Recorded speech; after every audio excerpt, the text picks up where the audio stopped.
On ne fait pas un bébé seul parce qu'on n'a pas besoin d'homme, c'est pas vrai. On fait un bébé seul parce qu'il y a l'horloge biologique qui court et qu'à un moment donné, soit on y va, soit on s'assoit sur la maternité. Moi, il n'était pas question que je m'assoie sur la maternité.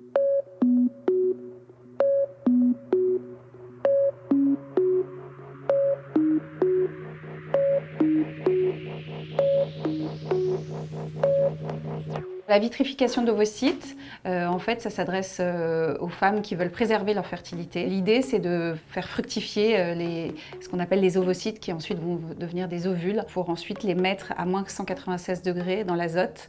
Et l'idée, c'est de pouvoir, par exemple, si on fait une vitrification à 25 ans, pouvoir les ressortir à 35 ans, 40 ans, et ils auront toujours 25 ans. J'étais extrêmement angoissée parce que je voyais que le temps était devenu mon meilleur ennemi. Et pourtant, je venais juste d'avoir 35 ans et c'était terrible parce qu'à chaque fois que je rencontrais quelqu'un, que ce soit dans le domaine sentimental ou amical ou même parfois professionnel, on me disait t'as pas d'enfant, t'en veux pas?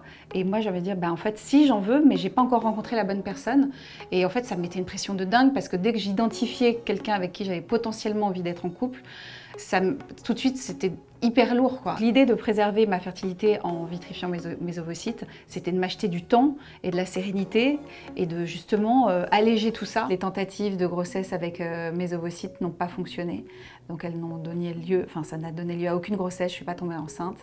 Et là pour le coup, j'ai commencé à être très très angoissée puisque j'avais 40 ans et un gynéco très pointu en PMA m'a dit en fait à 40 ans, vos chances d'avoir un enfant avec vos gamètes en faisant une FIV classique, c'est aux alentours de 10%. Donc j'ai décidé, mais c'est une décision qui est très lourde à prendre, de faire appel à ce qu'on appelle un double don, c'est-à-dire un don d'ovocytes et un don de spermatozoïdes.